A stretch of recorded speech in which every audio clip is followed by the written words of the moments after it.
Amin. Amin. Bapak main absen dulu. Bilang. Hadir, Pak. Dapat. Hadir, Pak. Akira. Hadir, Pak. Linda. Hadir, Pak. Azan. Hadir, Pak. Bapak minta kepada ketua kelas untuk membimbing Bangsa Pancasila. 1, 2, 3. Bangsa Pancasila.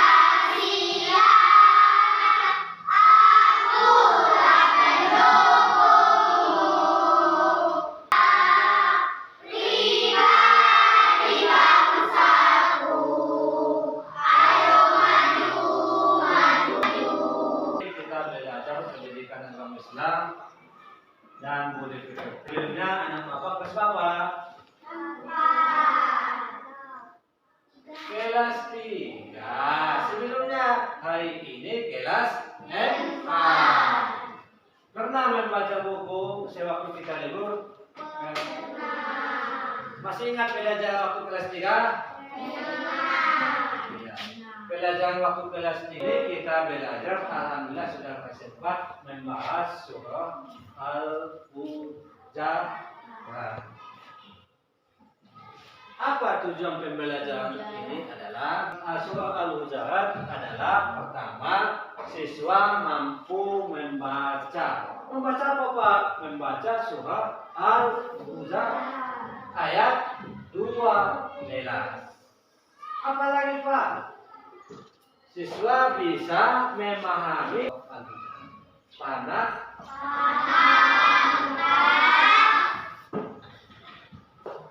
Tentu anak bapak akan bertanya, apa yang mau ditanyakan? Surat Al-Hujurat itu berapa ayat? Ada 18 ayat. Di mana diturunkan? Bagus, di kota mananya. Sudah berapa nak?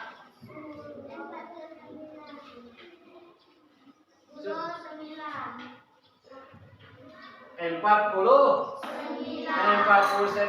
Bagus sekali. Jadi surah Al-Hujurat diturunkan di kota Madinah. Makanya surat Al-Hujurat dikatakan surah Madaniyah karena paham?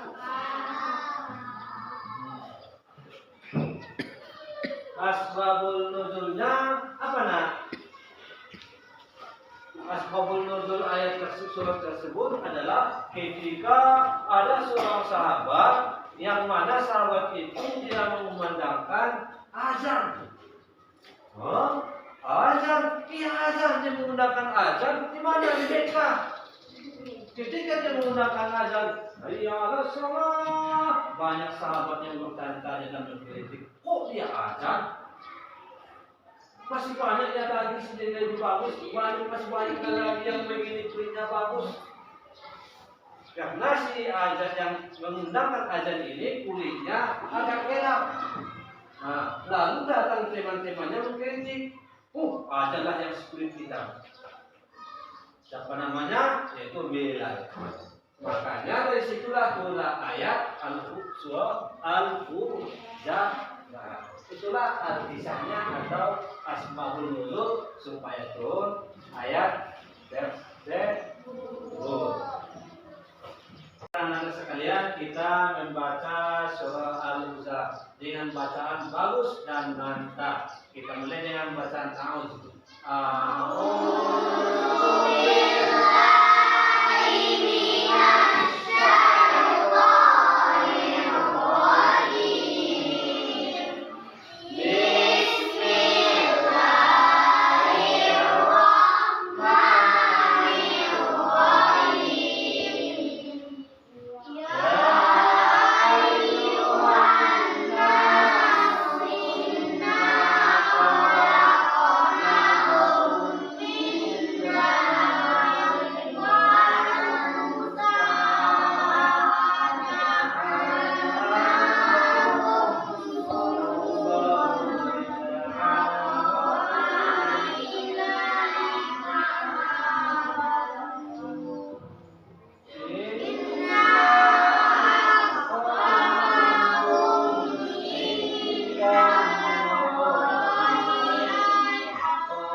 Setelah kita membaca surah Al-Huzalah, maka Bapak mengajak kepada anak-anak Bapak untuk memahami apa yang dipahami Pak.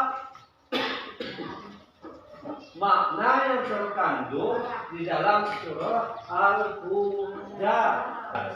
Yang pertama adalah Allah Subhanahu wa Ta'ala menciptakan manusia dari laki-laki dan perempuan. Jadi kita sebagai laki-laki bersyukur kepada Allah Subhanahu wa Ta'ala atas nikmat yang Allah berikan kepada kita. Kita sebagai wanita pun bersyukur kepada Allah Subhanahu wa Ta'ala. Jangan kita tambahi, jangan kita kurangi. Dan kepada anak-anak Bapak, di dalam surah Al-Huzalah ayat 11 mengatakan kita tidak terkandung di situ, kita tidak boleh menghina, mencaci yang berbeda dengan kita. Berbeda dengan apa Pak? Pertama berbeda kulit misalnya, beda rambut. Nah, kita tidak boleh menghina teman kita. Kulitnya hitam, itu tak ubahnya kita menghina Allah Subhanahu wa Ta'ala. Kok begitu Pak?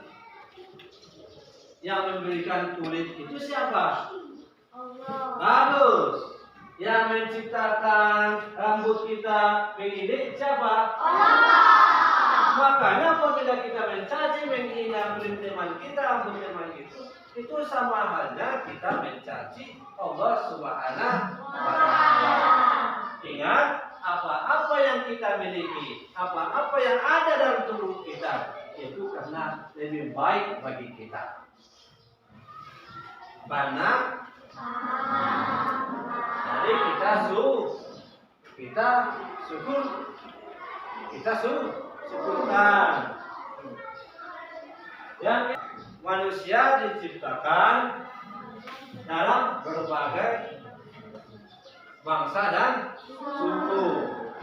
Kita lihat di Indonesia ini banyak sekali sukunya. Ada suku Minang, ada suku Batak, ada suku. Namun ingat, semua perbedaan suku itu jangan kita menimbulkan perpecahan, jangan kita menimbulkan perselisihan, namun menimbulkan satu kekompakan, menimbulkan satu persatuan dan menimbulkan ciri khas Indonesia supaya negara yang lain memandang Indonesia ini bagus dan mantap karena rukun, tidak terselisih meskipun berbeda suku. Itu Islam tidak mengenal status sosial ataupun sistem kasta. Statusnya tidak ada perbedaan. Itulah namanya agama Islam. Agama Islam itu turun dari rahmatan lil alamin, membawa rahmat, kasih sayang, perdamaian di seluruh dunia. Selanjutnya yaitu semua manusia diciptakan oleh Allah Subhanahu wa taala di atas dunia, hanya cuma yang dipandang oleh Allah Subhanahu wa taala adalah ketakwaan. Itu yang dipandang Allah taala, bukan jabatan, bukan kekayaan, bukan apa lagi? Wajah, tidak. Kalau seandainya Allah memandang dari segala macam itu, Allah memandang manusia dari segi kelas, mungkin kalian yang pertama masuk surga. Kenapa? Kelasnya 4. Kalau seandainya Allah memandang kelas. Kalau seandainya Allah memandang selain ketawaan, memandang wajah, mungkin si Giola yang pertama masuk surga karena dia lebih ganteng daripada selainnya. Tapi Allah tidak memandang ketampanan dan tidak memandang kecantikan, tidak memandang kekayaan, tidak memandang jabatan, tapi Allah memandang ketakwaan.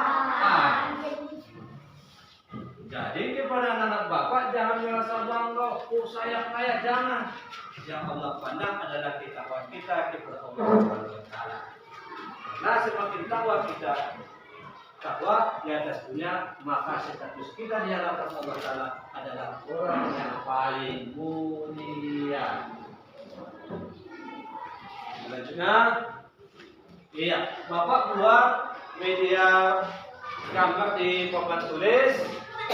Coba anak Bapak pahami apa makna tersebut. Yang gambar 1, yang gambarnya lupa. Diciptakan manusia itu berbagai bangsa dan suku. Nah, inilah maksudnya kompak. Ada budaya Minang, ada budaya Batak, tapi semuanya ini satu ikatan, yaitu persaudaraan. Tidak boleh menimbulkan perselisih sosial. Yang gambar 4, gotong royong, saling bahu membantu, saling bantu membantu. Mengajar kepada anak bapak, ini tepu anak soleh. 1, aku anak soleh. 2, rajin sholat.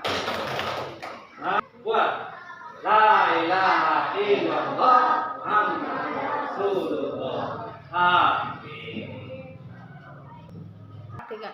Setelah kita tadi tepu anak soleh dengan semangat, ada yang masih udah main gebu-gebu. Nah, kita masuk yaitu kerja kelompok. Bapak kasih kelompoknya.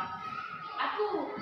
1, 2, 3, 4. 3 kelompok Bapak bagi. Maka tugas anak Bapak membuat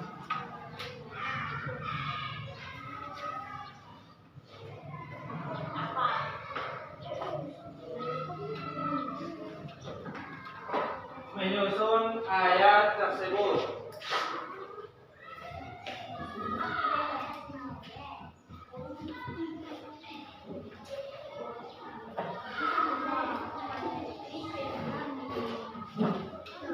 Buka plastiknya, buka kantongnya. Tugasnya adalah menyusun ayat tersebut dengan menempel di kertas yang kuning ini. Ya.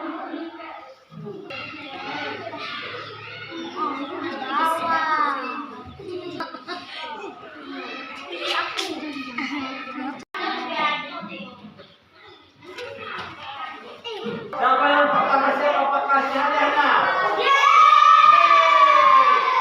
Kedua siapa yang siap? Iya. Kedua. Dua, tiga. Ya.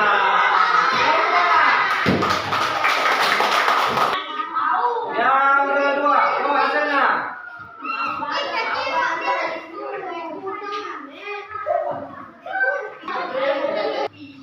Ini adalah tugas yang Bapak kasih sebentar lagi.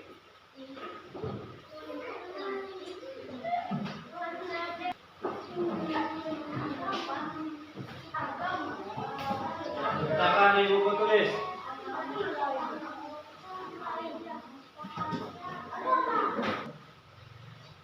Sudah siap tugasnya, nak? Nah, kumpulkan semua tugasnya.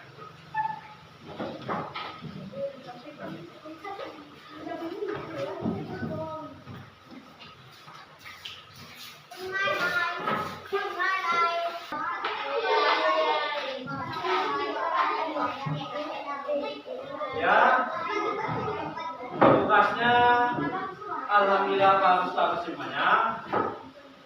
Tapi ada sebagian, selanjutnya ada lagi yang bertanya.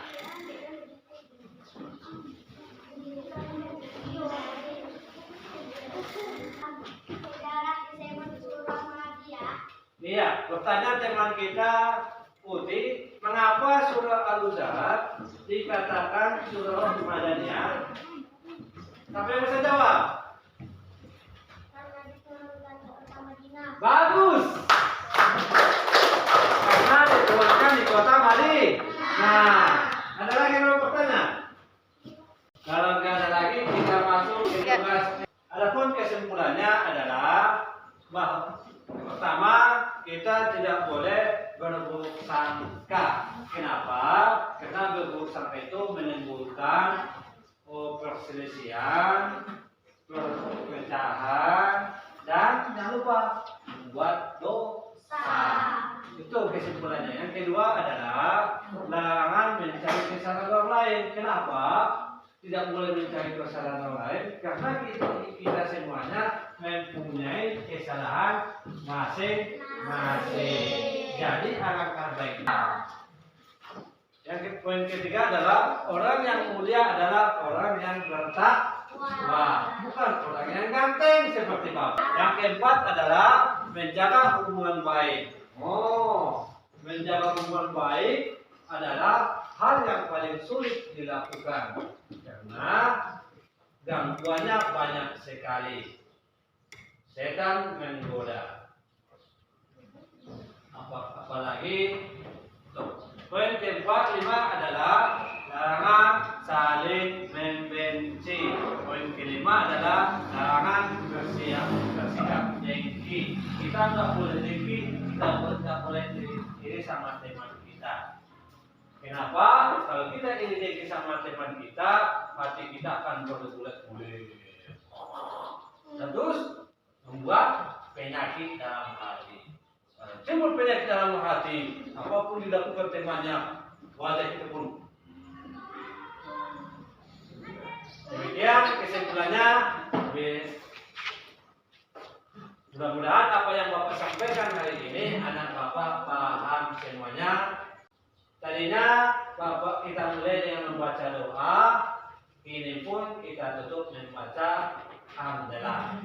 Alhamdulillah. Cukup demikian pembelajaran kita, dan jangan lupa tugas yang Bapak buat alhamdulillah selesai dan di rumahnya. Assalamualaikum warahmatullahi wabarakatuh.